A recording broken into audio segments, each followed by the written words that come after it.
नमस्ते दोस्तों, एक बार फिर से आपका स्वागत है आरजे सरोस्वामी में। और आज का हमारा टॉपिक है भूखमरी में क्या करें। बात बहुत समय पहले की है। हमारे देश में एक छोटा सा और खुशहाल राज्य था गंगानगर, और उसके महाराज गंगादास प्रजाप्रिय और ईमानदार राजा थे। एक बार उनके राज्य में अकाल पड़ गया, भूखमरी आ गई। राजा बहुत चिंतित थे। उनकी प्रजा को दाने पानी के लिए इधर उधर भटकना पड़ रहा था। राजा जानते थे कि अगर ऐसा ही चलता रहा तो वो दाने दाने के लिए मोहताज हो जाएगी। महाराज ने बहुत सोच विचार करने के बाद एक तरकीब निकाली और सैनिकों को आदेश दिया कि उनके बचपन के प्रिय मित्र गंगाराव शास्त्री जी को यहाँ बुलवा लें, क्योंकि मुझे आशा ही नहीं, पूरा विश्वास है कि इस मुसीबत से शास्त्री जी ही हमें छुटकारा दिला सकते हैं, क्योंकि बिना पैसों के कोई समाधान मेरे पास संभव नहीं है। शास्त्री जी जरूर कोई ना कोई ऐसा उपाय बता सकते हैं जिससे कि हमारी सारी समस्याएं समाप्त हो जाएगी। सैनिक जो आज्ञा महाराज कहकर गंगाराव शास्त्री को ढूंढने के लिए निकल गए। अंततः 2 दिनों बाद महाराज ने देखा कि उनके सामने उनका प्रिय मित्र गंगाराव खड़ा है। तब महाराज खुशी से उठे और अपने प्रिय मित्र को गले लगाते हुए अपनी सारी मन की व्यथा बता दी। तभी शास्त्री जी महाराज पर भड़क कर बोले, अरे यार गंगू, जब तेरे सामने इतनी बड़ी समस्या थी तो मुझे पहले ही बुलवा लिया होता। ये तेरे इस दुख की घड़ी में मैं अपनी तरफ से पूरी मदद करता। महाराज बोले, शास्त्री जी मैं बहुत दिनों से उपाय ढूंढ रहा था, लेकिन मुझे कोई उपाय नहीं सूझ रहा। मेरी प्रजा के आगे बहुत बड़ी विकट समस्या है और ये समस्या की चिंता मुझे खाए जा रही है।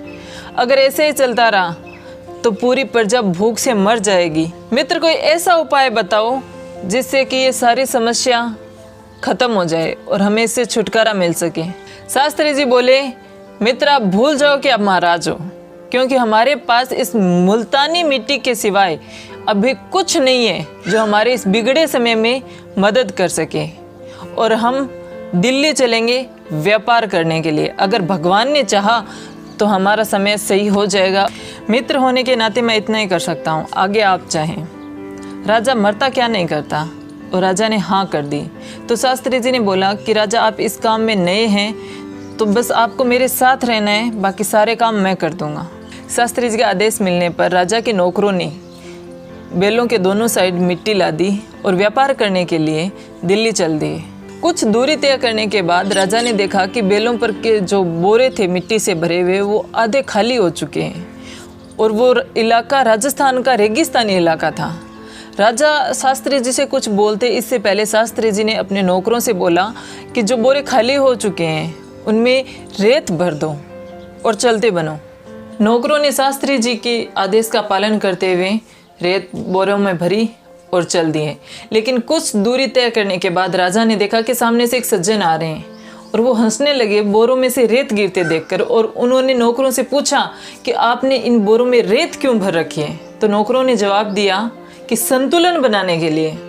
वे सज्जन बोले, अरे तुम लोग कैसे मूर्ख लोग हो, तुम्हारे मालिक और तुम एक ही थाली के चट्टे बट्टे हो। अगर जो मिट्टियाँ बची है उन्हें आधे आधे हिस्सों में बांट के बैलों की पीठों पर रख दिया जाए तो बैल हल्के होने के कारण आराम से चल भी सकेंगे।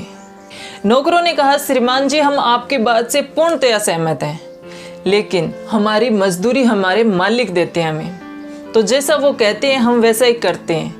तो अगर आप हमें हमारे मालिक से इजाज़त दिलवा दें तो हम आपके कहे अनुसार कार्य करने को तैयार हैं। सज्जन शास्त्री से मिले और अपनी पूरी बात उनके सामने रखी। तब शास्त्री जी ने पूछा, महोदय आप कहाँ के हैं और कहाँ जा रहे हैं। तब सज्जन ने जवाब दिया कि मित्र मैं राजस्थान का हूँ और दिल्ली गया था काम की तलाश में, और वहाँ जाते ही मैं बीमार पड़ गया और मेरा सारा धन समाप्त हो गया, तो अभी मैं वापस अपने घर जा रहा हूँ। यह सुनकर शास्त्री जी ने अपने नौकरों से कहा कि आप इनकी सम्मति ना लें। इनके विचार तो बढ़िया हैं, लेकिन इनका नतीजा ठीक नहीं है, अन्यथा ये धनवान बन गए होते। हमारे विचार भले ही ठीक नहीं दिख रहे हो, लेकिन नतीजा बढ़िया निकलेगा, क्योंकि हमने आज तक काम में घाटा नहीं खाया है। शास्त्री जी अपने बैलों के साथ दिल्ली पहुंच गए और अपने नौकरों से बोले कि मिट्टी और रेत का ढेर अलग अलग लगा दो और बैलों को कहीं उचित जगह पर जंगल में चारा खाने के लिए छोड़ दो, क्योंकि यहाँ पर अगर हम बैलों को चारा खिलाएंगे तो हम नफ़ा नहीं कमा पाएंगे। अब मिट्टी बिकनी शुरू हो गई और उधर दिल्ली का बादशाह बीमार पड़ गया। तो उनके हकीमों ने उन्हें सलाह दी कि महाराज आपको कुछ दिन राजस्थान की रेत पर बिताना होगा, क्योंकि उस मिट्टी में एक अद्भुत शक्ति है बीमारी को ठीक करने की। इसलिए बादशाह को कुछ दिन राजस्थान जाके रहना पड़ेगा। तो किसी ने बोला कि राजस्थान क्यों जाना पड़ेगा, मिट्टी यहीं पे मंगवा लेंगे। तो बोले कि ठीक है, ऊँटों को भेज दो रेत लाने के लिए। तो बोला ऊँटों को क्यों भेज दें, यहीं बाजार से मंगवा लेंगे।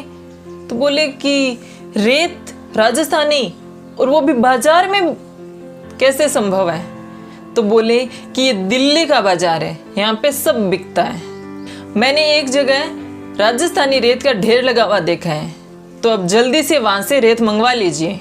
बादशाह के आदमी शास्त्री जी के पास पहुंचे और बोले कि रेत क्या भाव है।